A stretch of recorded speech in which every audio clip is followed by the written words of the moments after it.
G'day everybody, we're sitting here with our first live interview with Tony Dodds in the flesh. Tony Dodds is a great southern man. I've known Tony since probably about the age of 13 when he moved down south to Invercargill for swimming, and sort of touch base every now and again ever since, and now we both live in Cambridge, so it's awesome to catch up with Tony again. Tony is one of two carded international triathletes, southern man, good lad. Give us your rundown of who you think Tony Dodds is right here today. Tony Dodds, wow. I'd like to class myself as like a loyal southern man, honest bloke. A Lycra wearing hunter, I suppose you could put it. But yeah, I obviously grew up down south. Wanaka, Invercargill, Balclutha, that sort of, Targo area, and grew up as a swimmer. Went to down south to Southern Boys. From swimming, I think I was about 13, and I was like, okay, I'm going to go to the Olympics. At that point, I just didn't know which sport. Yeah. I was a swimmer, so I automatically thought it was going to be in swimming, but as the time went on, it just got, as a teenager, it gets more grueling, and at a point you just get pushed over the limit, and you're just like, you know what, I'm just drained. So, how long did you last? Because I went to nationals in what was it, year 10 or 4th form. Yeah. Got to nationals, got pipped out of the finals by international athletes. Yeah. Pretty much gave it in after that. How long did you last, mate? 17. So it was 17. Yeah. So really quite competitive from 13 to 17. Yeah, and from there, I actually it was only 2 months after I gave up, and I was watching the Athens Olympics, and Hamish Carter and Bevan Dockley got 1-2. Yeah. So gold and silver, and I said, that's the sport I want. I'm going to go to the Olympics for that sport. So I put my mind to it, and that was it. I was 17. I dropped out of my last year at school. I was not good at academics. I got along with everyone. I got along with the teachers really well. I just wasn't an A-class student. Yeah. And just focused myself on triathlon. Yeah. I did my first triathlon. I won it, and then from there, I was like, "This is it. This is what I'm going to go to the Olympics." But I was 29 last year, and I only just made it to Rio. Yeah. So that was 12 years. 12 years of slugging to get to my goal. That was just persistence, really, and it took a long time. And through those times, I was going to give up. I was not sure, but I was like, okay, I'm not through with you yet. I've still got the Olympics to go, and I need to get there. So yeah, that was definitely a big. It was like a gold medal to me. Yeah. When I was a teenager, I said I wanted to make a gold medal, but the things that you go through, and then you get there, you kind of realise sometimes, I am really happy to be here, and I've worked my ass off, but yeah, it was funny because you know that the guys are better than you, and you just hope that on your day you can have an amazing day, and you hope that everyone else has sort of a poor day. So, but no, I went there and I did the best I possibly could, and ended up all right, but not good enough. So yeah. You see, what's it like showing up to an event and you've got is it Gomez? Yeah, Gomez and Brownlees, and the two Brownlee brothers. Yeah. What's it like knowing that, hey, I'm a great swimmer, I can get out of the water with these guys? Yeah. Might be able to hang on for dear life on a bike, and then they get off the bike and run. They could be Olympic runners nearly. What's that like? It's crazy. I can, as an athlete, but your body so well.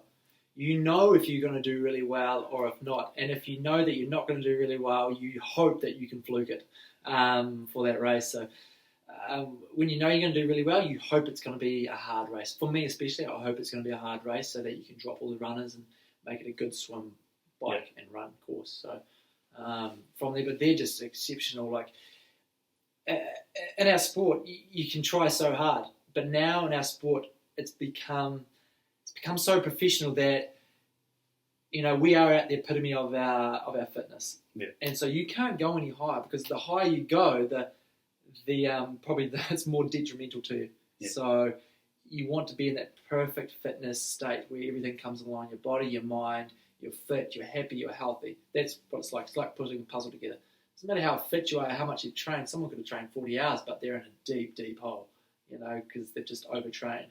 So it's not more is better. It's more about, how well you've done those training sessions, how well you save yourself, and how much energy you have on the day. So it's a big puzzle. That's the hardest thing. Yeah.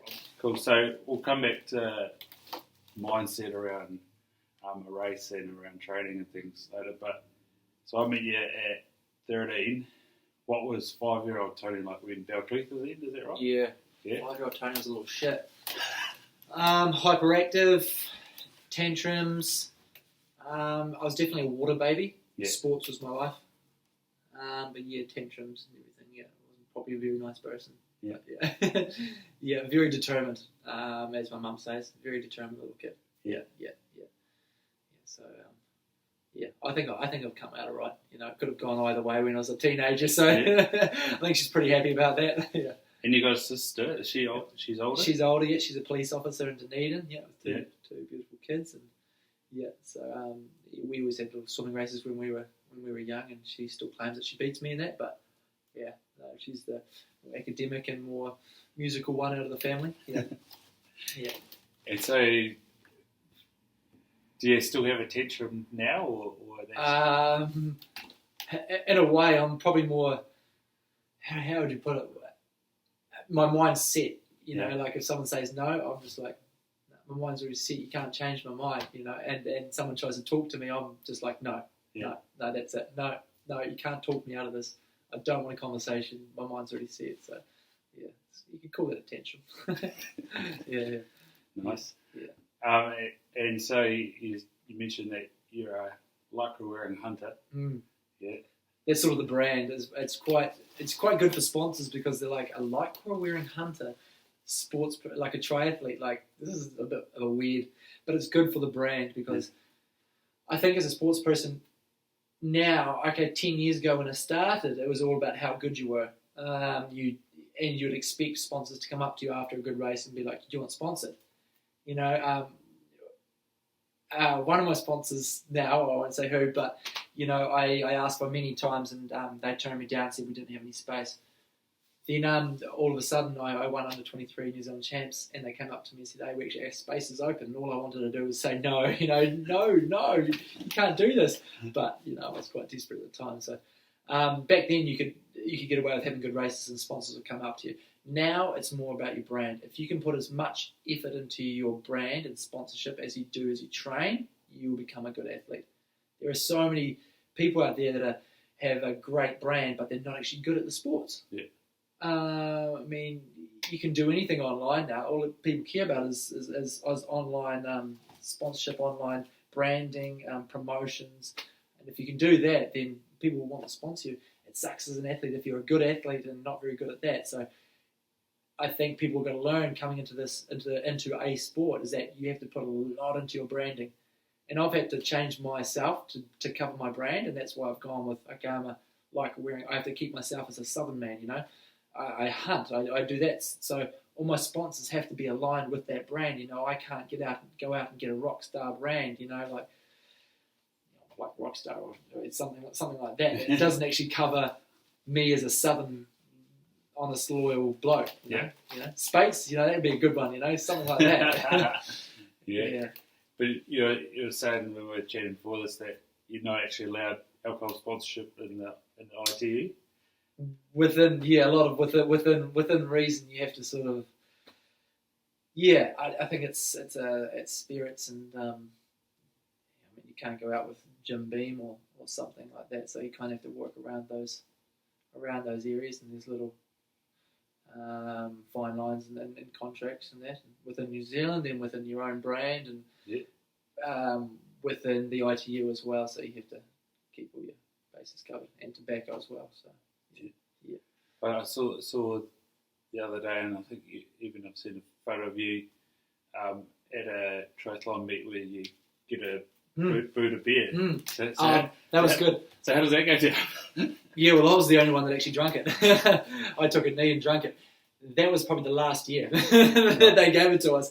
They do still give it to us, but it's non-alcoholic. So they put it as non-alcoholic beer. The Germans love non-alcoholic beer. Yeah. Don't know why, but yeah, no, they it's now non-alcoholic. So yeah. Yeah, because Luke Taylor, who I interviewed a few weeks ago, was actually, I don't know where the event was, but he did a lead-up event the other week, and his mate who he's travelling with actually won the race, and there was a picture of them because their transport got mucked up. Yeah. So they had to jump on the train with their bikes and their gear, bike to the event. Oh yeah. And then bike back to the train. And so there's a good picture of his mate with a wine bottle sitting in his drink bottle rack and the boot strapped to the side of his backpack as they're biking back to the train. So no, perfect. Thought that was pretty funny. Yeah, that's awesome. That's nice. Yeah. So for you and I, we went back to Dunedin to go to school, and sort of lost touch with you for a few years. Yeah. Luckily, Facebook mates, and I went off up to Auckland to study, and then came back to Dunedin, and then I came across you again when I was working for the infamous Captain Cook Tavern in Dunedin. You sort of seemed to drift in and out of Dunedin's social life. Yeah. Was it good to stay away from Dunedin, be close to Dunedin? That's good, because I tell people when they go down, if they are an athlete, I said obviously you're either going to make it or you're not. You either come out or you don't come out of Dunedin, really. It either drowns you or it makes you better. Back then, I still went out about 3 times a week. And 2 times a week, sorry. I went out 2 times a week. And I thought I was good. Yeah. That's how much Dunedin was, it was a drinking culture. But I made it out, so I was pretty pleased with that. But I think the main thing for me was that I kept my friends and I kept my social life up.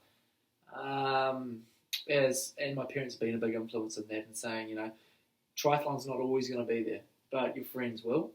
So I got to a stage where one year I just went, I was a zombie. I just did everything, just to the T. I was eating right, I was sleeping right, I was doing everything to the T, but I left my friends and that out of it. I said I couldn't catch up with you. I have to go to bed early.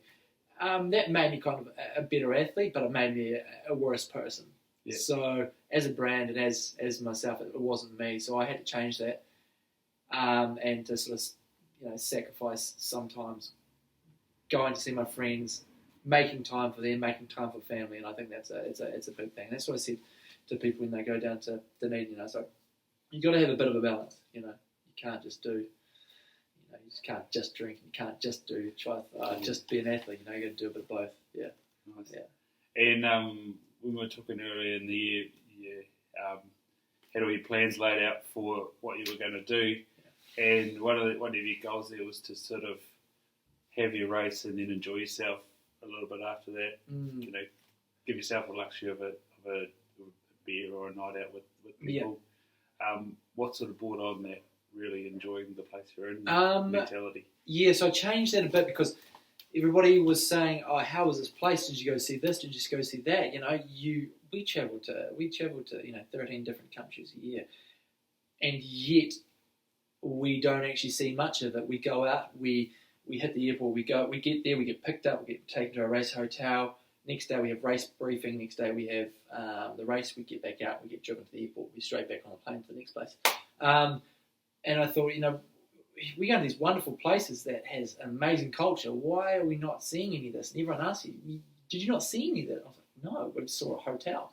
So I kind of made myself, one year I actually made myself, okay, I'm going to stay an extra day or two to each place. And I did that for half the year, which was really good.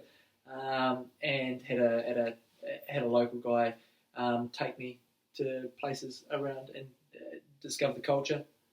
Have an open mind, because some places are very, they have their own cultures and that, and what you think is, especially with religious views and different views and that, you've got to be open. Yeah. Sometimes this is just what they do, especially going into places like China and that, where you see the dogs and the cats, and you're just like, monkeys. And them eating it, and you're just like, it's not us, but let's just not. We can't say anything. This is just let's just have an open mind with, and you know, and learn about their culture a little bit, and then you can make a decision on how you feel in that. So I did that. Yeah, and I always had a beer after a race. I think that was a must for me, and you know, go out with friends, and because the sport has become so professional now that no one goes out and sits with each other and has dinner or has a beer with each other anymore. Yeah, everybody. You know what? I'll tell you right now, like, people seem so nice on social media. They seem so nice, but when you get to see them, you know, they're not that person. Yeah, they can't talk to you. They can't talk to you face to face. It's a whole different person. So I try to go and talk with people and have a friendly face. So yeah, nice. I suppose that fits with your Southern Man brand as well. Yeah, kind of. Yeah, it was actually quite funny because I went to one of the races this year, and the guy was like, an American guy was just new. He's like, "Oh, you're a bit of a legend around the sport, eh?" I was like, "I'm not sure what that means. I wasn't that good, but it means I've probably been here for a while." Yeah.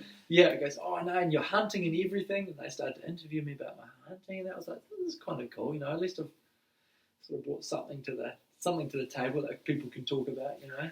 Yeah. And do you get much pushback for hunting across the world? Within reason, I try not to even, you know, especially when I started triathlon, I couldn't, you know, my views, I was a country boy, so putting something like a dead animal on my back and just chucking it on social media didn't really go too well. But it's more about educating the audience. Yeah.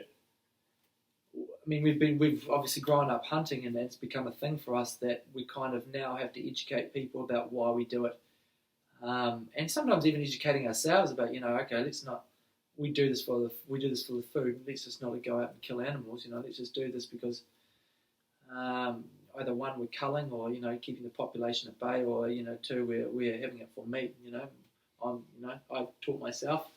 Yeah. That, okay, let's just not go out and shoot anything we can, you know, let's go out and do it for a reason, and how we have to educate the audience and that. And some people don't like it, but they got to learn about my brand as well, so yeah. It's a give, Yeah.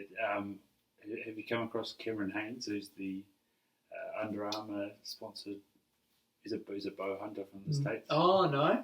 He's a good friend of Joe Rogan's, and his Instagram, he's quite honest, and he's probably at a higher end of the spectrum, being more of a professional, but he makes sure that he is very open about educating people and about the practices and why they're culling a mature animal, and, you know, yes, that's good, isn't it? Yeah. that they actually are eating this, and that, you know, they're not actually buying anything from the supermarket. This is not only feeding them, feeding all his mates and things in the area, good. And so because hunters have been under a bit of scrutiny of late, and so it's, you know, we do have to educate them at times, and educate ourselves a little bit as well.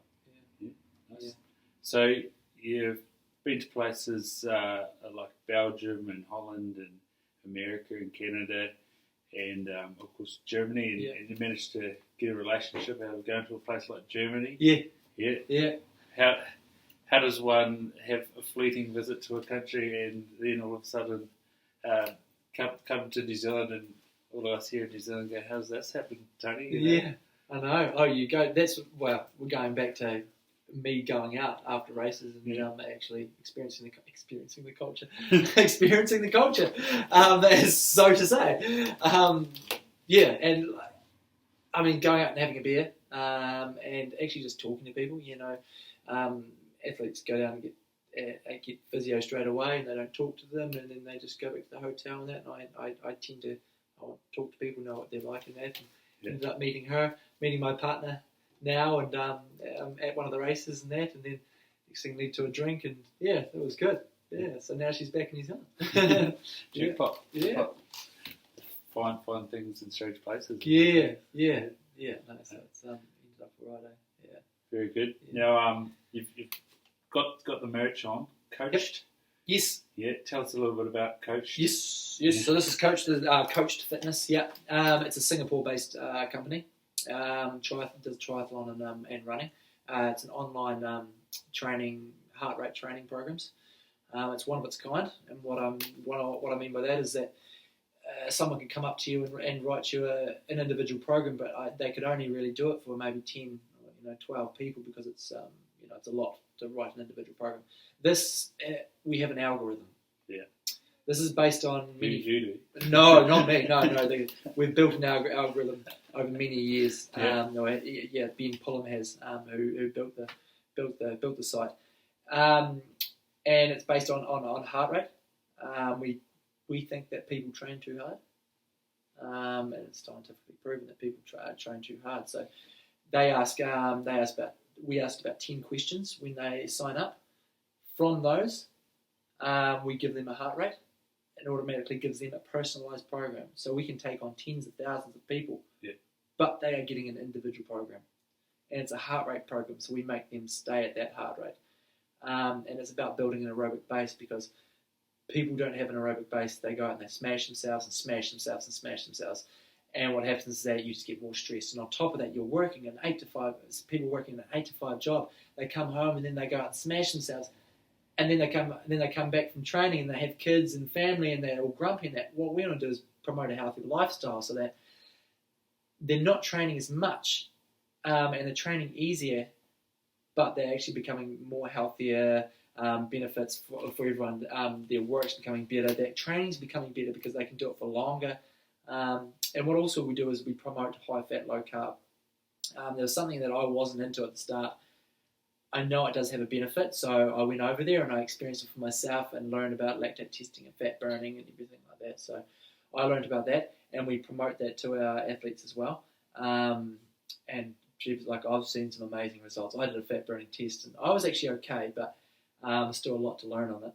And so we promote high fat, low carb for people because most of them are doing Ironman or marathons or half Ironmans, and for that it's perfect, for them to cut out a little bit of carbs and be more healthier fats, just more natural foods and that, and I've just seen a massive difference. Yeah, so that's what we're doing. We've just brought it into New Zealand and that, so now we're starting to link up with events and do training programs for that. I'm starting to do clinics and running and swimming clinics. So so it's all go. Yeah, nice. Yeah. What was one of your biggest sort of things coached to you that you would hand on to any athlete? With the brand or with something? For yourself. For myself. Consistency. Consistency is key. Yeah. If you can train easy for a consistent amount of time and keep doing it, you're going to see the benefits. Someone can train hard, and I've tried it. I've tried everything. I've tried training hard for just tried training hard for a long period of time. I lasted like 10 days, 2 weeks, then I was sick, injured, and then you have a week off, then you do it again. There's no point in that. You're just burying yourself. So being able to train consistently, and doing the fundamentals right, training easy. Then when it's time to train hard, you have those sessions. I think I have 2 sort of hard sessions a week, and I smash those sessions. But everything else is really easy aerobic, building your aerobic base. Then the hard sessions come and you smash it. Yeah. So knowing the different zones, knowing when to go easy. Most people just have a grey zone. It's here. That's your race pace. That's easy. There's a grey zone. I have like hard, moderately hard, steady, easy. So it ranges. Yeah. Big more range. Yeah. Yeah. So for your own training, how planned out is that in advance? Are you week to week? A big block of big training? block usually. Yeah. I have different sets of blocks. Yep. So here's your endurance base. So we're going to be doing 4 weeks here. This is it. So I can look through the days and be like, okay, Friday is a massive day. I'm at Monday or Tuesday, and everyone's starting to go hard. I have to hold back because I know that Friday's coming, and if I'm smashed before I get to Friday, I'm ruined. So I need to save myself for Friday. Yeah, know when to go hard. So it's always good. Yeah. And are you training as a group all in the same program, or are you training as a group with different programs? No, in a group with different programs. Yeah, which is sort of hard. It's something that Triathlon New Zealand's trying to change at the moment. Yeah, but I'm getting older and more, and I suppose more experienced, so I know what I need. So I tend to just do my own thing. Yeah, nice. Yeah. And so, is that something that you get from coach? Is a big block and you know what to expect, or it is? Yeah, that's something they can look through. So they can choose from week 1 to week 10 or something like that. Week 4, you put your main race in, you put your A race in, and you put your B races in when you need, and that'll automatically have your personalised individual program when you're about to peak. And people like they come to me like, I'm going so slow. I can't take this. And I just had actually the other day that this guy he was at me every day because he was going so slow, so easy. He didn't know how well he'd do at this half marathon. He absolutely smashed it. It's just holding them back, becoming injury-free, healthier. Once they're injury-free, healthier, everything becomes more happier and you race well. Yeah. You know? Yeah, I've definitely made that mistake myself a couple of years back. I was going to do the Queenstown half. Yeah. And went out and had a time in my head and put it in some app. Yeah. And it gave me lead up of times towards the thing. And I go up for this run and I was quite happy with myself. I was going ahead of this pace and I was slowly building up the distance, but had been going at this intensity the whole time. I got to about 12 Ks and this was before I had my hip operated on, so I was already getting tight ITP and it got to the stage where it felt like my knee cap was being pulled off my knee, and eventually went to physio and he said, well, what do you want to do? Do you want to be a rugby player or do you want to be a runner? Yeah. And so I gave up on the running. Yeah, but you're exactly right. It's very hard to sort of go that actually this zone here is what it's all about. Yeah. And you're going to race there and it's cool that you've created something that lays it out. And it's hard for people, especially Kiwis, to get it through their head. Like, we're trying to change their mental mindset that, okay, if you want to get fit, you're going to have to stay below the easy zones. Once you stay below, because you have it's called like an anaerobic threshold sort of. Once you go above that, you start burning glycogen and you start burning sugars and that. And that's when you actually, it's the dangerous zone. You want to stay below that so you can burn fat. Yeah. Once you burn fat, you get fitter. You know, once you go above that anaerobic threshold zone, you start to burn sugars and that, and you just become, injury can prevail and all that sort of carry on. So. Sore muscles and all the rest. Yeah. There's a time and a place to go hard. Yeah. So one of my best experiences swimming ever, and I've spoken about this before, was going to exhaustion and not being able to move. How many times have you been at exhaustion? Depends what it is. I mean, I've put myself through much pain that I blew my appendix up. I ended up in the French hospital for 10 days, which I nearly died. Yeah. Because I think as an athlete, you go through that much pain that something else comes along and you just think it's just pain. It's just a stomach. Just take some pills and you'll be right. You'll be right. And I did that for like 2 months, and then you just don't realise what it is. So anything out of the normal, you've got to be really well aware. Yeah. So this is not normal. I need to go see someone. I didn't do that. I just thought it was a bit of pain here and there. And next thing you know, I burst my appendix. Jesus. Yeah. So. You're talking about now with the program. You're running low carb, high fat. What sort of diet trends have you been through? As everything. I've tried it because I needed to know. I needed to know the differences. People are going on about gluten free and paleo and basically organic and that. And I tried it. I tried my gluten free for 2 weeks, paleo for a few weeks as well. I just wanted to know the differences between all that. And for myself, and this is just personal, this is very individual for me, that I found that just after all of that, I was just like, you know what? The best thing to do is just eating normal, fresh produce, normal food from the normal place, like from the farm, from the ground. Try to minimalise it going through those processes. If you can take it from the ground to your plate, you can take it from the farm to your plate, from the tree to your plate. That's the best thing. You want to minimalise who fiddles with your food in between. That's what I've sort of come to. Yeah. And then in race, you're saying that you can work in this fat zone, you can work in this carbohydrate and sugar zone. There's your gels and things like that. throughout a race, how long is a race, and what sort of fuel sources are you using during a race? Yeah, I mean, for us, we're very short distance, so we could be an hour, we could be an hour and a half, and for us, we do need carbohydrates, but we need the right ones. Yeah. Like brown rice and that sort of thing beforehand. During it, we'd have a gel. It's like with caffeine because by the end you could be in a sprint finish and you need that mental sort of pick me up to get it through. We use sort of high fat, low carb through training so that we can teach our body to burn fat more and better. Instead of going up in those sugary levels, you're just living on sugar where you just go up and down and up and down and up and down. That's create injuries, mood swings, and all that sort of carry on. So for me personally, I'd use it for training. If you're in an Ironman or running, you'd use it all the time. Yeah, you'd use it all the time, which is really good. But for us, like, we are very short, sort of explosive, sort of it's only an hour. It's straight off the mark, so we do need a little bit of sugar before the race. Have you noticed any difference into the amount that you're eating in a day? When I'm in training? Yeah. Oh, yeah, I don't stop. Yeah, don't stop.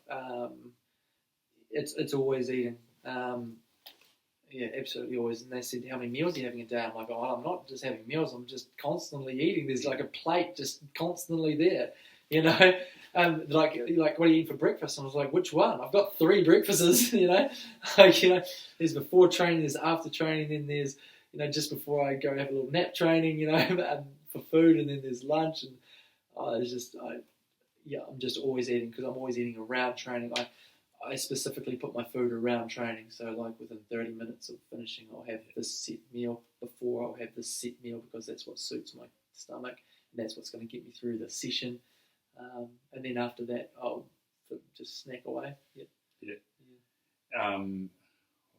What's what I was going to say there? Snacking. Snacking? No, doesn't matter, I guess. No, so that's so food is a big part of our sort of training and that.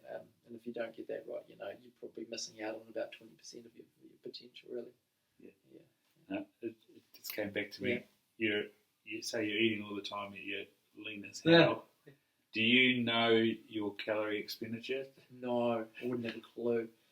Once you get older, you sort of know what works for you and how much works for you, and it just becomes a natural thing now. Yeah. It's just a routine. That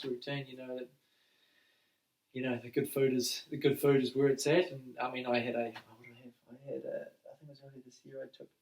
I went to Mac's and got like one of the Big Macs or something because I was just starving. And then I went for a ride, and I was just like, oh, that did not sit well. And the energy, I was just like, didn't give me any energy at all. So you got to trial it out. I mean, Usain Bolt eats chicken nuggets before his event. It's because he knows that. I spent 100 meters. You don't 10 really. Seconds, 10 seconds. You don't. It's not going to hit you that much, but yeah.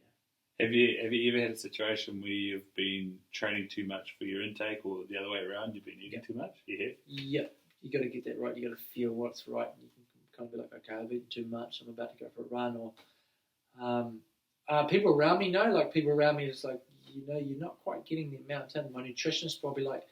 Sometimes she tells me that I'm not. She thinks I eat like a female because I'm not eating enough. I'm like, I can't get any more in. Like I'm eating. She's just like, put another egg on your plate. Put another this, and it was great because she's not a nutritionist. Like I find that Australian nutritionists, when they were dealing with triathletes, they were telling them, not to eat salads and just eat salads. We need to get you lean in that. And it was just like you can't just tell someone just to eat salad. You're not getting it in. Getting all their calories in. Our nutritionist is just like you're not eating enough. Yeah. And it's quite right. But some people are taking that the wrong way and eating the wrong foods. You find that you eat organic, natural food, you actually want to eat more and more and more. You actually become leaner. Yeah. When you eat more good food, you become leaner. It's nourishing. As well as fueling. Yeah, exactly. Yeah. So you touched on there that in a race, it's painful when you're going through pain. Yeah. And obviously with training, there's you're always on tapping of where you're at within your training. Yeah. What sort of, do you have any mental skills that you execute, or is it just something that you've developed a mindset around your training and your racing? I probably should have mental skills, and I think most people do. But I think I've just developed know what I need to go through, and okay, if I'm feeling bad around the races, I know what I need to do to feel good. But sometimes it's the simple things of ringing up my sports psychologist, and he's just bringing me back to grounded level and saying, okay, this doesn't matter. You just go through what you need to go through. Your training's been going well. You know what you need to do. Because once it comes to a race, it's basically just psychological game, because everyone's kind of on the same level, and it's just whether who can handle it the most. That's what I think the Olympics is. Who can handle it the best. But through training, you can do different sessions. Like I know, a few Ironman guys will go through sessions like, okay, this is a psychological session here. You're going to go to your limit. Once you hit your limit, you're going to go 10 minutes more. So we do some of those sessions where we do like 4 by 5 minutes on the bike maximum, and it's max. And then, you got to keep going. I had one session where we did 4 by 5 minutes. We did 5 minutes max. 5 minutes at a held threshold, and I'll be absolutely smashed. And then the coach afterwards, after that 5 minutes, he'd be like, "You're not stopping. You're doing 20 seconds maximum now," and it just blow your mind. But I'm finished. Yeah. So things like mental games like that. Play with yourself. Yeah. Sports psychologist who's in the Waikato, Dave Galbraith. He's dealt with people like Beaver, Stephen Donald, and Sarah Walker. They often talk about being in Pathway 1 and doing and training without fear. And one of the mental games that Dave talks about is actually creating times where you fail on purpose so that you know not to be scared of failure. Have you ever come across anything like that?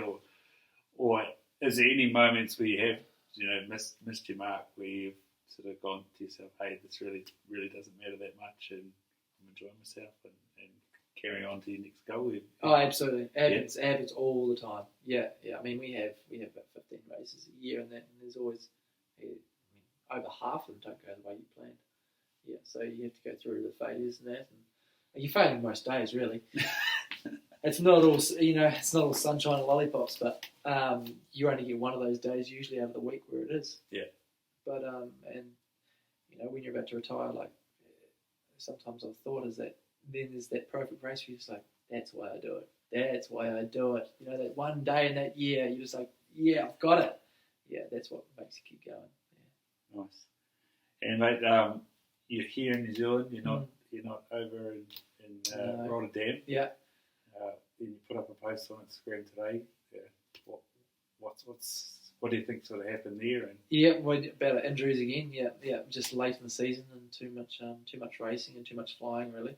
I think it was about 4 races in 4 weekends, and racing from Canada to Europe and back and doing that sort of carry on, just hindered the Achilles a little bit, and it was my fault because I had probably had 2 races or 3 races, 2 races in 2 weekends, which was fine, and then I put 2 more races in because I started to chase money, which is it's good. It's a good life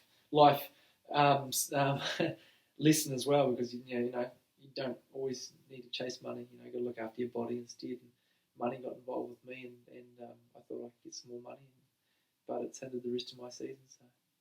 So how do you see the future of triathlon with, we're starting to see these team races and these, and I think I was watching at your place, these series where you do a whole bunch of races in the day and you've got to make a certain cut to move on to the next race.